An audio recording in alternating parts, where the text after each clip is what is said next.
I allow myself to come to a single point of focus. No multitasking of the mind, just a single point of focus, completely in the present moment, completely aware of my own presence,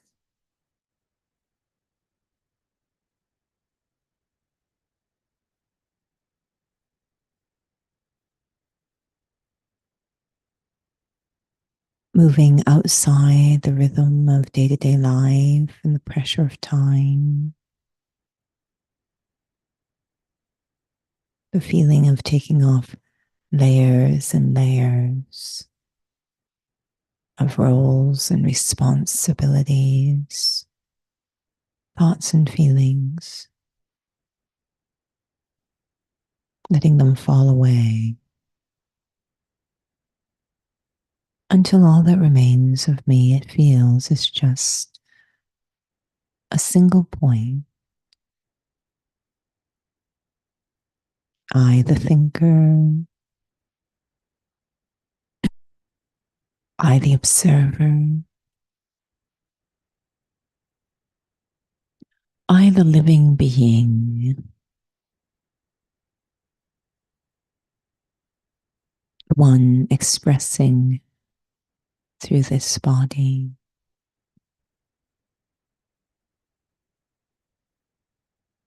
This very simple experience of myself is oddly profound and sacred. So many little things that don't really matter naturally dissolve, not in the mind or pulling the mind at all.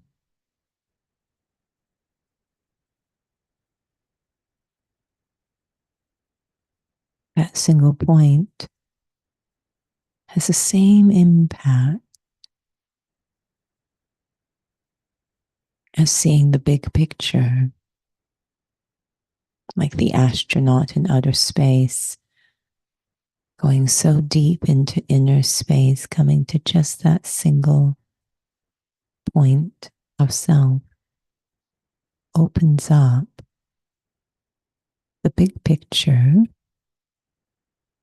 of what matters and what does not.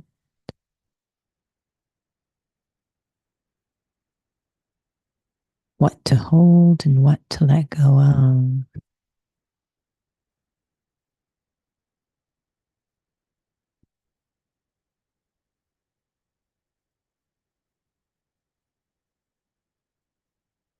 This simple state is powerful because it gives me freedom, frees my mind. Some chant a mantra to free the mind,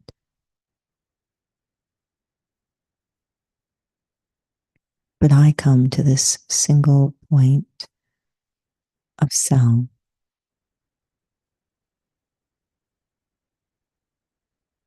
placing me into the state of observing the entire big picture. What matters, what does not,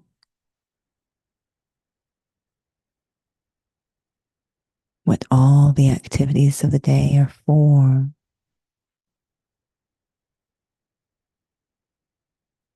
Being in this form of a point allows me to get to the point,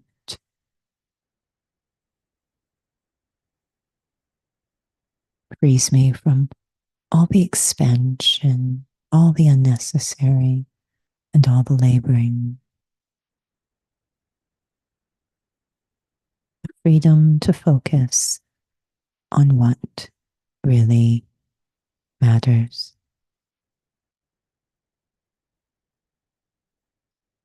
Om Shanti.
Om Shanti, good evening. Welcome to Interview with Raj Yogi. And tonight's topic is finishing waste thoughts. And perhaps it was just something that really stayed with me in the last few days with morning class for regular students, but also this aspect in Raja Yoga, very powerful capacity to, we often call it putting a spiritual break, like BRAKE. And I know Judy was talking about the other day, and but there are, we often call it 3 dots, 3 points, 3 aspects in terms of finishing this waste inside. So I was wondering if you wanted to share a bit about what those 3 aspects are and what makes it unique in this study. I think everyone's trying to manage their waste thoughts in the world.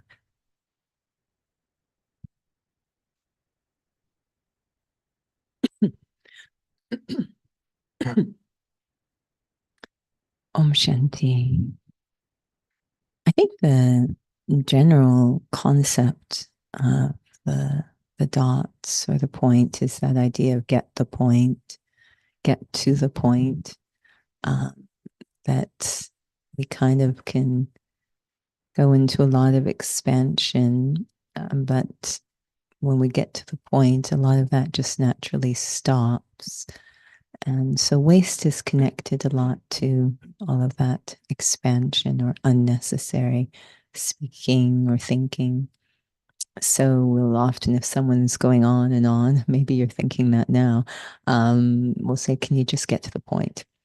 So that's a very common concept in terms of changing things very quickly, just getting to the point. But then to layer on top of that, what really is the point? Um, really big picture. And whenever I think about this, I always think about the astronauts in outer space. That from that perspective, which we call big picture, they're actually very close to the point. Um, from there, they look back at the planet and all of this incredible complication. When they're in that perspective, um, they do say they feel just like a speck in the universe, of course, but they also say when they look at the planet Earth that they really suddenly wonder why do we have all this war and why like all of this going on. It immediately finishes all of those kinds of thinking processes and comes to a very simple thing that we're all on this single planet and we either hang together or fall apart. End of story. So it really is a bit like things, certain points really bring us into that big picture. And one of them, of course, is a very clear sense of self. A huge amount of our waste is thinking about things that have nothing to do with our real self. We call it image management. So sorting that out. Another one is we're incredibly attainment focused. What's in it for me? So we waste a lot of time on things that really aren't going to give us attainment. So this is the sort of God piece or source of real attainment. And the third one is this sort of purposeless life we lead, where we're sort of going after things that really won't matter a week from now, a month from now. So, what exactly in the big picture, what am I meant to do? So, getting these kinds of big ticket items sorted out can finish a lot of unnecessary use of energy, whether it's thoughts or words or actions. So you were sharing about the big picture. And yes, for those who have not taken Raja Yoga, they're very specific things. When you were using the example, and I'm not actually counter arguing or anything like that, but in terms of some questions that came up from souls today, actually, when we had a meditation at another place. But when the astronaut was out in space and he sees, oh, wow, like I'm seeing the whole Earth, we're one family. Um, I've just heard of many examples, someone who's near to dying, they're feeling, wow, I'm so ungrateful and I should be more grateful. And then years pass after that experience, like I'm back to the waste again. And so using that example of the astronaut, what is it that seems to finish that waste, but you know, how is that then limited? So the shift to the big picture can happen in one of two ways. One will be very temporary, as you've said, and the other will be a bit more profound or longer lasting. The temporary is when I find myself experiencing the big picture based on some external circumstance, such as being in a rocket in outer space or having a near death experience. So we say it's very facility based or based on external supports that kind of thrust me for a moment into the big picture. The other one is when it's due to something internal, a shift in consciousness. So that's what spirituality is. It's not based at all on facilities, it's based on my own endeavor, my own shift in consciousness. That obviously will be far more sustainable. It's not dependent on any circumstances. Now, it just brings up again some questions that a soul is having. And maybe it wasn't a question as much as it was a statement when she was sharing. Sometimes we use visualization and examples. Sometimes you talk about, slowing down and breathing gently as just a bridge. And it's always, we're reminding souls it's not about the breath. It's not about, you know, um, even for some situations where there are beautiful retreat centers. I know they're meant to be a conducive environment, but it's very easy to still associate that beautiful experience to these things. So the reason why I mention it because souls often struggle with checking out during meditation, and they have a beautiful experience. And in terms of being able to have a combination that I'm shifting my consciousness and still having a meaningful experience of myself seems to be a very clear line, and yet it's a very subtle line. Um, was there anything you can share about that in terms of how I assess myself? Because uh, all the Raja Yoga students are probably have previous births of many strange things too. And for us to really feel that I'm having this experience of stillness and stability, and yet I'm actually being actively aware, it's because I'm a soul. Like it's interesting how we can sort of become intellectual, or we can just check out and not realize if we're actually attaining both pieces power of experience and yet also the power of the awareness that's going to shift things.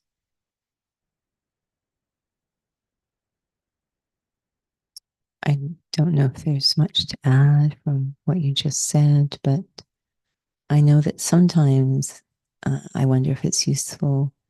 And the technical term for meditation is reflecting on eternal truths. And I just wonder sometimes rather than the word meditation, I really like the word remembering, um, in the sense that there's so much connected to this meditation when we ask people and everything from emptying the mind to being the observer to, uh, you know, sort of simplifying our inner world, but it's not really going into a different sense of myself. So I don't know there's much more to add from what you shared. Uh, I think that in some ways it's prompted by a hunger that happens inside the self. I'm always struck by how many people who come into this practice seem to have one of those dots pulling them already. Either they're hungry to get to know God, or they don't feel very real and authentic, so they want a more authentic sense of self, or they're wondering what is the purpose of it all. So they're kind of ready to check in, if you will. Not that it's not that they wish to avoid something, they actually want to move towards something. They're really hungry. to connect to those dots. Perhaps further, just the sharing, because you've used this example before, but again, I'm thinking about embodying reality, but there's also shifting my awareness. And Miss may it seem like as if it's not relevant, but it does feel like it's. You use the example of Carl Lewis. He's very, very, you know, very talented, very skilled, very strong runner or long jumper. I can't remember. But the issue was self-worth or self-confidence, that when he would come against a competitor, his confidence. Okay. Maybe I'll have you explain. But whoever it is who has capacity but lacks confidence. In terms of in the study, because I sometimes hear souls, yeah, I can totally become silence, right? But is that being soul conscious? Like, I guess we'll only know when you're actually in a situation, because you were talking about the other day. Am I experiencing that full break? Am I going to the experience? But is it checking out? Because you can at that moment, maybe the waste thoughts don't come, but then you're managing them again and again and again. I guess that's what I was talking about. It does feel like it's a very clear um, eye through the needle one has to go through. And to assess if that's, maybe I can only assess when I'm in my challenges to know if I'm doing it right. One thing I've noticed that might be a helpful metric or measurement is, again, this idea: is it in any way facility dependent? I was talking with someone the other day, and it was quite funny. We're trying to get this training session started. It's 5 women there. They've been training together for a while. It's a small group. And it's always the same at the beginning of the training. They're very, very engaged in conversation with each other. And I just stand there, and the start time goes by, and I'm trying to get them to settle down. They're just chatting away. And one of them kind of came towards me, and I was just, telling me a bit about her family. And she was describing that one of her sons loves simplicity and quiet nature, and the other one loves to be in the thick of things. And he says, no, he really likes quiet, the older one, quiet.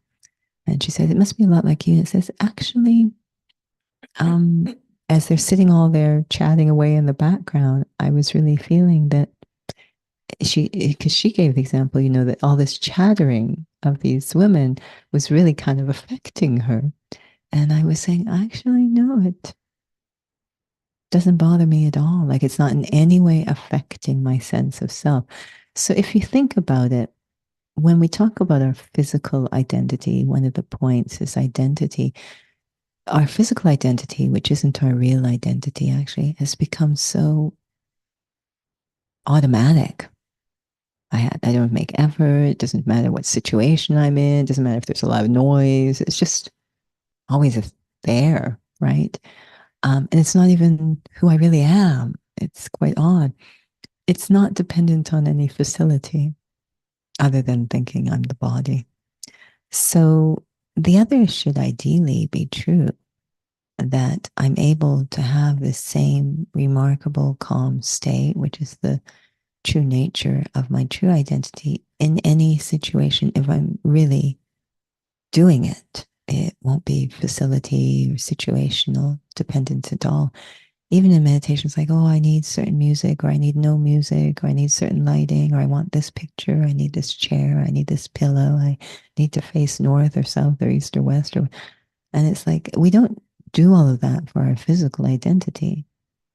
So again, just checking, is it facility, situational, dependent?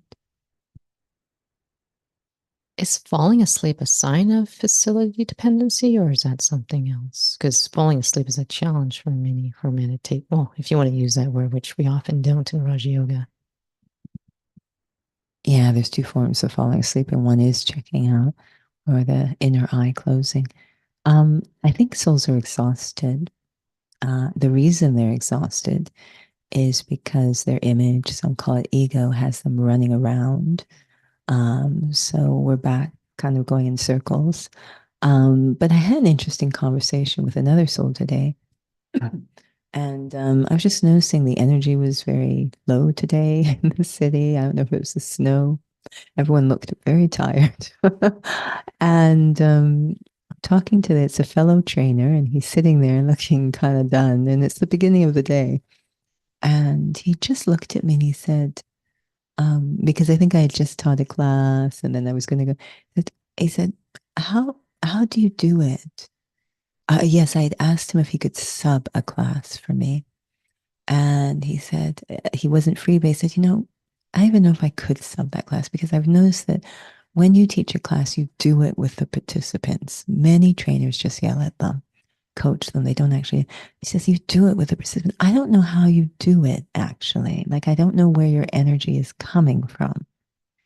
And I just, and he said, and he added, he said, I know you meditate. Um, is that where your energy is coming from? So, um, it's so critical to look at what's going on outside, like this falling asleep, this getting tired, even though we actually tell people in the course, true yogis can survive on less sleep. Meanwhile, all the yogis I know are running after sleep like their life depends on it. So I don't know, we're not true yogis or what's going on. We say, yeah, yoga energizes you. Like, I don't think so. I'm looking at these souls and they're barely alive. So something is funky here. Work in progress. A work in progress. And we know there's lots of inner resistance. We know that. But I think that really having to look at, I'm trying to be so conscious. That means ego shouldn't have as much effect on me running around. Um, so which is what's running, exhausting us. So it's because I know these yogis that do a lot and they're very energized. So, what's happening while I'm seated? Um, is my intellect engaged while I'm seated? Does it remain engaged while I'm walking around? That is, what am I remembering experiencing as I walk around? I think those are, do I stay with the point? And that's really the image of the point is powerful because what you're talking about checking out has nothing to do with a point. It's actually a very amorphous, kind of free floating, large, endless space that I'm just kind of drifting into. Whereas we know the intellect is engaged when we're talking about point, that I'm actually as awake as I could possibly be. And I love that practice when I'm seated. Can I engage my own intellect? We understand this physically. If I asked you right now, you're seated, but you're taking a lot of support from facilities. What if I asked you right now to engage your core, to sit with your core engaged, and you actively did something, recruited something, right? So it's not facility, it's now, we're kind of asking the same thing in meditation, but I'm not just kind of collapsing into a space that's been created only like in seated meditation. I'm actually engaging my spiritual muscle, my intellect. I'm actually connecting, remembering, waking up. It should be really engaged. I like to exercise that switch when I'm seated.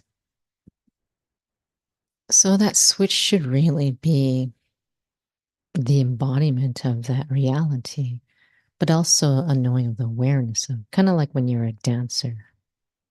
I don't know. I'm not sure if that's a good example, but meaning if someone's struggling with self confidence as a dancer, they might be really good at it.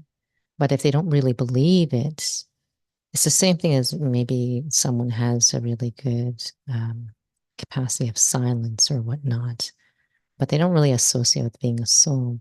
The reason why I was really thinking about that was because we learn in the study the power of one thought. can go intellectual. I can go check out, my old stuff, and it has nothing to do with the thought either. But then when we learn to study, it's associated with a reality I've experienced again and again and again. Like there's a context behind it. I guess that's what I was really thinking about when you had shared the other day about the spiritual break of these 3 points. It stayed with me. And even today, I could see a little bit of ego coming up. And I was experimenting with just being a soul and who do I belong to. And I could really feel, you know, old ideas, old experiences of checking out versus really feeling, no, this is who I am. It's just different. And assessing only because of wanting to constantly assess if I'm actually on the right track. Because sometimes I think we stay stuck and we don't even realize.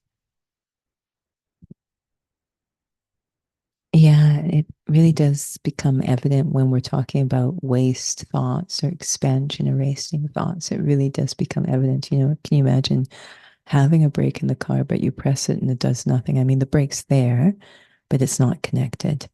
So it will do nothing. Um, so this is, the brake. If I'm really not checking out, but I'm really going into that reality, it becomes very evident when I'm facing these waste thoughts. It's just not something that you can fake or force in the face of those waste thoughts. It's either, we use the example of the actor on the stage that who has amnesia and doesn't know he's an actor on a stage. Has he really come out of his amnesia? Has he really remembered? Or is he just is he still in his part, but doing things that he knows, like he's supposed to meditate, but his real name's Tom. His role is George. George is meditating, not Tom. So that's the question. Is it really coming out of amnesia? It will be known in the face of waste thoughts. I would love to keep going, but I think time is coming to a close. Maybe we'll have a reflection.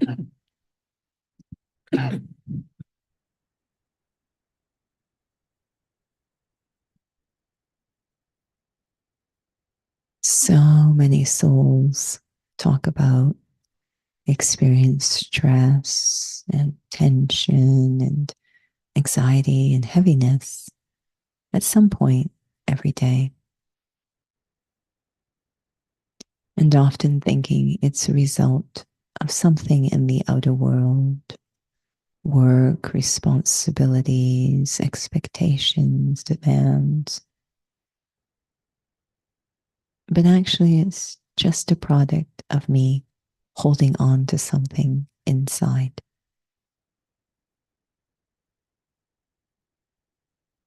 And how to let go. Not having to move away or step away or avoid or avert anything out there, but actually awaken inside. So I become free, able to let go. The biggest source of attachment is around my identity, thinking I am this image of this temporary body. How liberating it is to remember, oh, I'm not this body, I am the life inside this body. I am the eternal being. I am a soul traveling through time, always okay.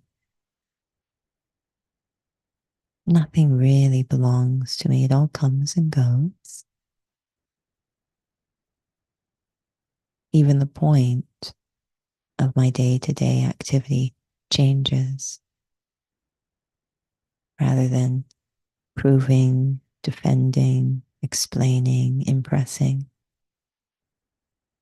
It becomes integrity, character, authenticity, purity. The letting go is really about reframing, transforming, replacing. bringing back the point, the spiritual point. Om Shanti. Om Shanti. Thank you, Judy, and thank you for those who have joined. So I'm not sure if there's many announcements of new sessions, but we do want to remind souls about the Learn About meditation that's offered at the Academy. The next one is on May 25th. It's a Saturday, and so it's 12:30 to 1:15. So we are still having that posted on the website. We don't have the next quarter of courses, but so please stay tuned, and we'll hopefully be updating that soon as well. But we have a lot of drop-in sessions as well, online and on site. So feel free to look at the website, calgary.brahmacamaris.ca, to find those sessions. And of course, you're welcome to go through the BK Calgary YouTube channel as well. And you'll be able to find lots of experience sessions. Those are the evening meditation sessions. And of course, the interviews. All right. Thank you for joining with us. Om Shanti.